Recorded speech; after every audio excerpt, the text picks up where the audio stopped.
Well, ladies and gentlemen, here we are at one of the most iconic places, not only in Saligaon, but in the whole of Goa, the Church of Our Lady of Madre Deus. This is a church or an edifice built in Gothic style with a lot of spires on top, having crosses on top also, and fins on the side, which cannot be missed by any person traveling from Porvorim, from Sangolda to Kalangut on the Chogep road. So ladies and gentlemen, let's not waste time and bring to you in this episode the Church of Madre Deus, which incidentally they relate it to the Dauji village. How they relate it, why they relate it, let's speak to them and see that. Come on, get in.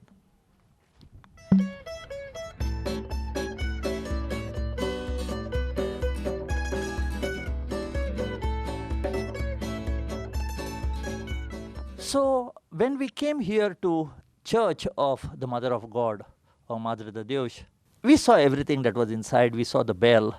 Now let's understand about this particular church as such. And here, where we are sitting down, I can see a lovely door behind. Let's find out from Clarice Bhai what that door is. This door has come from Dauji, or has been brought from Dauji. It is probably 450 plus years. And along with it, we have this threshold here of stones, and they are all over inside the church, the thresholds, doors, and even altars, a few altars, parts of the altars are from Dauji. Yeah. I see something very nice over here. What is this? They say it is the braccio or some kind of an emblem, probably of the Francis, Okay. or insignia or something of the Franciscan Okay. capuchin. This also was brought from Dauji. From Dauji. Yeah. Clarice Bhai, another thing. Now when we come in here, we see a pulpit outside. What is that actually? What is that used for? We have this Santos Passus here, or it's during the Lent season, and we have a life-size statue of Christ, carrying of the cross. They take the statue from the church around this square, and finally it comes here, and Our Lady following. And then we have an enactment of Veronica. She unveils the face of Christ. They sing a beautiful song, a hymn, a motet it's called. It's a motet. So that is what is sung there. And then the priest gives a little bit of a sermon to the congregation as the statues are taken inside for veneration. Okay. Yes. And so we have in Saligaon a lovely connection and bond. And many times, many priests here have arranged bus loads of parishioners from Saligaon to go and connect with the Dauji villagers, and that's a beautiful bond that we have. Any particular day? Not Not any particular day, but it's more in November. It's our enthronement feast. They brought the statue in November. So they walked all the way. They came by canoe and they walked over the hill. So I think that is the time the priest takes a few parishioners and they go all the way to Dauji. They pray there, and there is an exchange of love still going on. True. This Saligaon people can do anything. Now I'm going to tell you one small anecdote which I managed to read in the book of Father Nascimento. There was this guy who was madly in love with a girl, and then he told his friends, he says, see, I am going to climb the steeple of this church. He did it. But do you know something? That girl didn't even know that this man liked her. So he got steepled. That's it. So ladies and gentlemen, our Goa is rich, very rich. And to see these riches, let's take a walk.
Today, we have come to the Church of the Mother of God in Saligaon. Probably, this is the only church in Goa which has a person ringing the bell who is a woman. So, ladies and gentlemen, let me present to you Nirmala Topo. Nirmala bai, आमच्या प्रोग्रामाचेर तुझे स्वागत आसा. म्हाका सांग, तूं हांगा केन्नाच्यान bell मारता? हांव आतां 3 वर्स जाले. आतां हांगा 2 बेली आसा, 3 बेली आसा. त्यो तूं एक 10 फावटी वाजयली आनी एक तुवें 2 फावटी वाजयली. 12चे 10 करूंक जाय एक सायडीनचे आनी एक सायडीनचे 2. आनी हांगा धाकटी बेल आसा ती कितें? ते फेस्तां जाता न्हू तेन्ना मदर मेरीचे हे पुरसो. या तेन्ना वाजयता टव टव टव. So that for you, ladies and gentlemen, was Nirmala Topo, possibly the only bell ringer of a church in Goa. Thank you very much, Nirmala Bhai.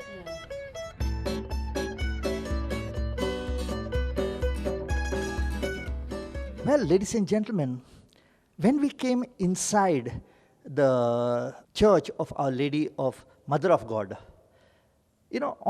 as soon as we entered, on the right-hand side, we found this beautiful piece of art. Ladies and gentlemen, what you see behind over here is one of the altars from the seminary of Shorrock. This is the Lady of Ascension. When again we start coming inside between the pews of the church of Mãe de Deus, you see a wonderful idol on the altar that is dedicated to the Mother of God. But ladies and gentlemen, many a times people think that that idol is carved out in stone. No.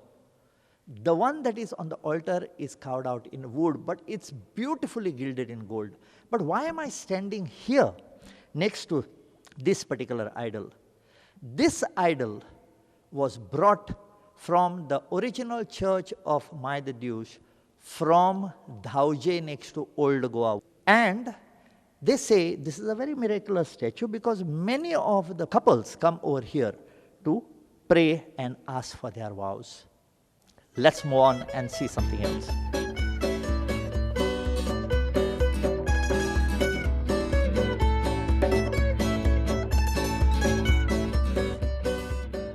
Ladies and gentlemen, church, choir, music, band, and gaiety. Behind me, you can see a wonderful bandstand over here.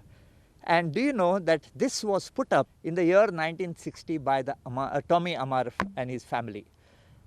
You will not believe.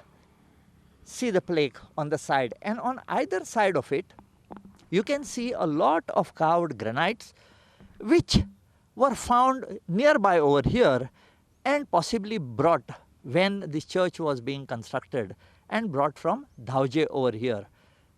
Right now, they have just kept it. They will be putting a plaque. But why should I show you the plaque? Come here and read the plaque for yourself. But I am going to show you only one plaque, and that is of the person who put up this bandstand, because that is music to my ears.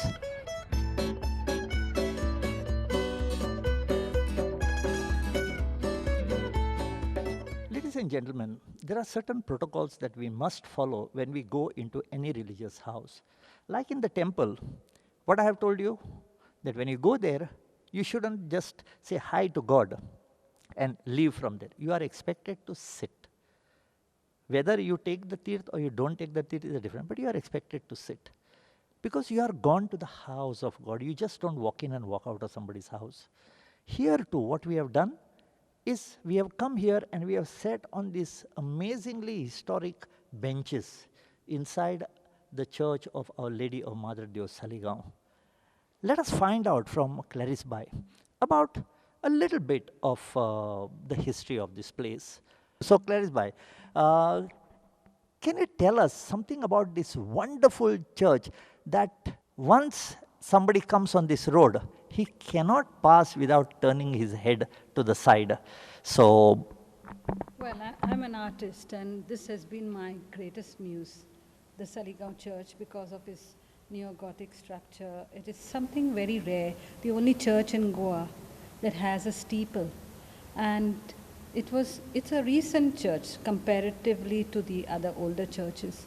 So it's built somewhere around it is built in 1873. So there is a story as to how this church came to be. In the old days, the Saligaon people used to go to Nagwa or Nagwa Arpora Church. That is the Holy Church Trinity. of Most Holy Trinity, built by the Franciscans. To give you a little background, the Franciscans arrived with Alfonso de Albuquerque, say around in 1510. They converted Dauji. Dauji is a place in Old Goa. That was one of the first villages to be fully converted to Catholicism. And from there, they started this convent and the friary, it's called. So they had this statue of Our Lady of Mine de Dios brought, and it was placed in the Dauji convent and the friary or the church of Madre de Dios. It was known as Madre de Dios, along with another statue which is there, made of granite. So these two were brought here later on. So in Nagwa, the church is placed in a very particular junction, so that they were, catering to the villages of, I think it was Parra, Shivalini, Parra, Saligaon. Asagaon, and Saligaon. So Saligaon people had to go all the way to Nagwa for any mass or any prayer service. One day around 1860, the Archbishop had come to the Nagwa church, and he had also come to a chapel in Piquen Morod, which is just behind this church. And he said, "Why don't you all have your church? Because your population is growing."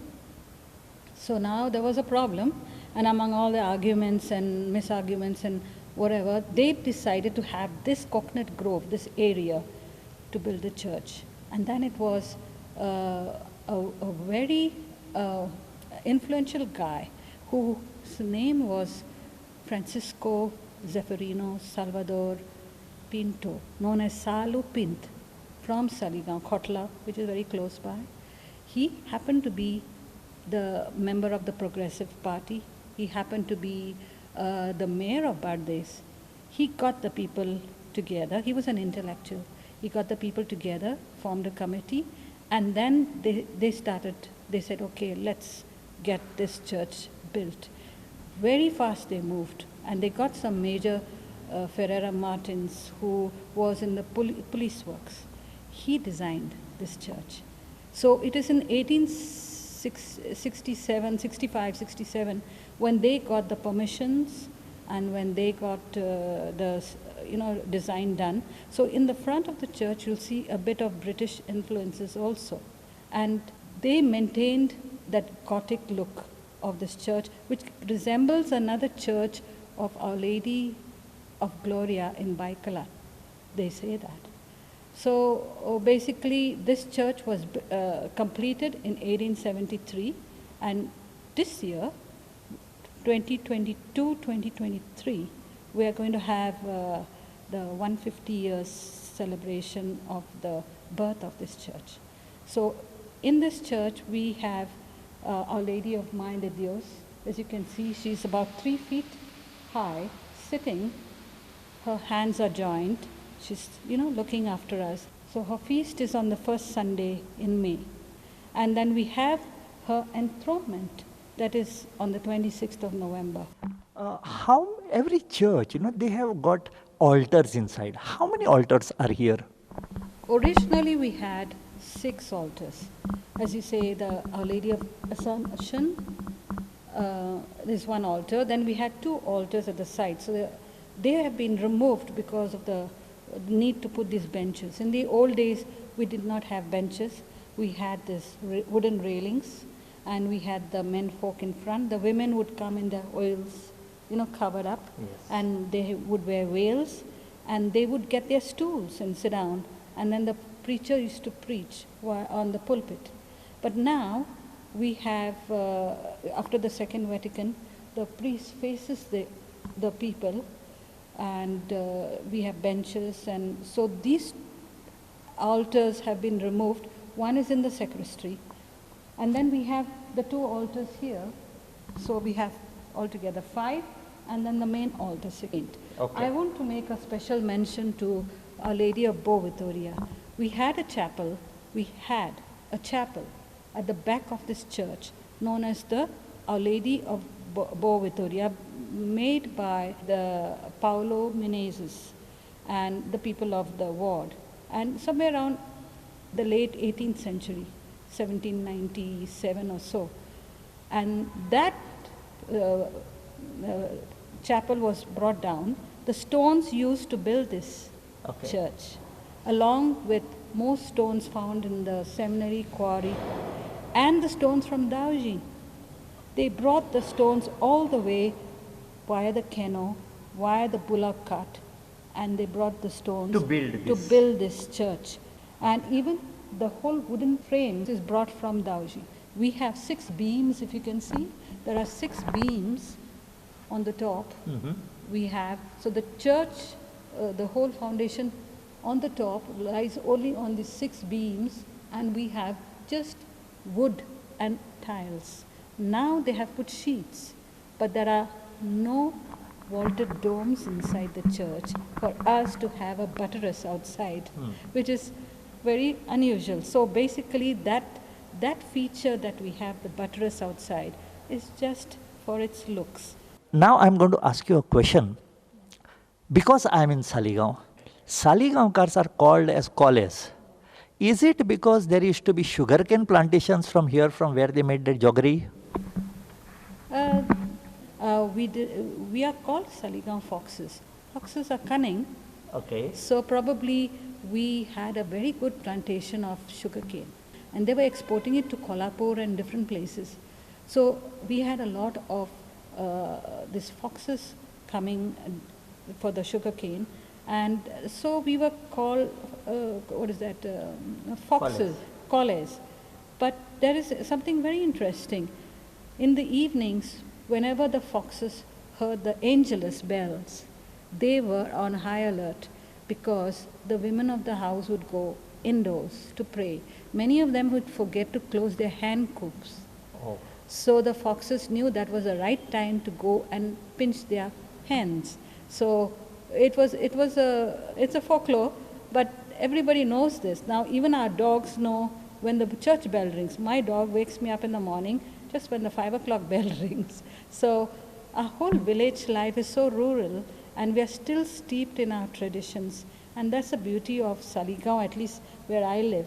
And I love to notice all these little things. Perfect. My gratitude to Clarice for bringing me inside over here. On behalf of all our Saligaonkars, I want to thank you profusely for coming here and doing a feature on our church and taking it around the world, and also our folklores. If there are any Saligaonkars who are listening to this anywhere in the world, please connect with us. Please connect with Goa. Please connect with your village. Let us see that we can carry forward this wonderful art, culture, the way that our upbringing we have been done. Let's carry it forward to the next generation, because that is the need of the hour. When we came to this most majestic, unique church of Madre de Deus in Saligaon, we were bowled over with a lot of aspects of art, of spirituality that is over here. And when we talk of spirituality, we thought, let us speak to the parish priest of this church, that is Father Dennis Fernandez. Father, thank you very much for meeting us, and thank you for also being on My Going. Father, this is a church that is so visible to the thousands of people who are coming, and there must be quite a lot of activities happening here. So can you tell us a few things about the activities that are happening here? That's right. I'm very happy to share my views and my first impressions, rather, because as you rightly said, I have just taken charge on the 1st of June, newly appointed as the parish priest of Saligaon, Mãe de Deus Church. Well, on that very day, our bishop inaugurated the new pastoral year, and that took place at the Dulair Church, and I was there. participating in that celebration. And during that occasion, our bishop released the pastoral letter, inaugurating the pastoral year. And we have the copy here, the Gonglik sheet, the pastoral letter 2022-2023, with the theme for this year, direction given to us, follow me, mujhe patlani yat. I think this was a ready-made answer, this thing for me, when somebody in the parish, when I came here a week later, somebody asked, Father, what is the vision for the parish of, what is your vision for the parish of Saligaon? And I think, God, I had a ready-made response to it from this synodal, from the synodal perspective and from the pastoral letter. So my focus this year, in view of our celebration of the 150 years of this parish church in 2023, will be in this direction. And I look forward to the celebration of the 150 years. Yes. They have inaugurated it on the 1st of May, when they had the parish feast. And one of the events that I have experienced from the cultural point of view is the Wangod. That was a unique experience for me for the first time being here. I said, yes, I am also an observer here for this time, for this first experience of this Wangod. And it was a very enriching experience where I realized that each groups of the samudayas, of the communities, prepared some, traditional dishes, just for taste's sake, to just presented the old traditional items. And it was such a nice experience to have the villagers come. Yeah. Father, when you came here, you said that they had this Wangod over here and they prepared a lot of dishes. So one small question to you, which dish did you like? Well, they came with those little grams to begin with. Then they came with the jackfruit and fruits. But this thing was my shit kodi. Oh, wow. Samarachi kodi and, simple items. Samarachi kodi and the rice with the pickle. Oh, lovely. Lovely. That's being true, go on. Ladies and gentlemen, at this point, I have to make one statement for all of you. All of you who are sitting in your homes and watching this program, please watch the program, my going. You may be in Australia, you may be in Portugal, you may be in UK, you may be in USA, you may be in different parts of the world, you may be in different parts of India. One thing that is very important, what Father has just said, language connects to its own community. Amchi bas, Konkani bas. Konkani uloya. Lok maka विचारता हांव कोंकणीन कित्याक करना काय म्हणून म्हजो program. The reason is, our people who have gone to different places, their children don't understand Konkani because we don't speak Konkani to them. The day that I get a feeling that people all over the world, all over India, all people don't speak Konkani in Goa itself. The day that you start speaking Konkani and I get that feel, I'm going to change my entire language into Konkani. And this is not now. Let me go back a little bit. When the ecclesiastical orders came here in Goa, they were speaking the Latin language, which was not understood to the locals. Then afterwards, they changed to Portuguese. But there was this one father, Father Stephen, who realized the importance of Konkani then, and he translated the Bible stories into a wonderful book called as Krista Purana. Few copies are available in the Museum of the Seminary of Pilar. There is one in the Central Library. Please go there and see it. And there are two things that you'll have to keep in mind. Number one, that is our heritage and we must preserve it whatever the cost. That is number one. And number two, please look at the wonderful writing on that book, Krista Purana. You will be amazed. It's much better than your print. Thank you very much, Father Dennis. And it has been really a spiritual experience rather than an interviewing experience. It has been a very spiritual experience because I can feel the peace over here in this particular place. Thank you so much. And ladies and gentlemen, do not forget to watch the My Goa program on the St. Jerome's Church in Mapsa, and that was just one episode. But here in Saligaon, I am going to give you 2 episodes. So please watch the episodes, get back and tell us how you have liked it. Thank you very much, Father. God bless you.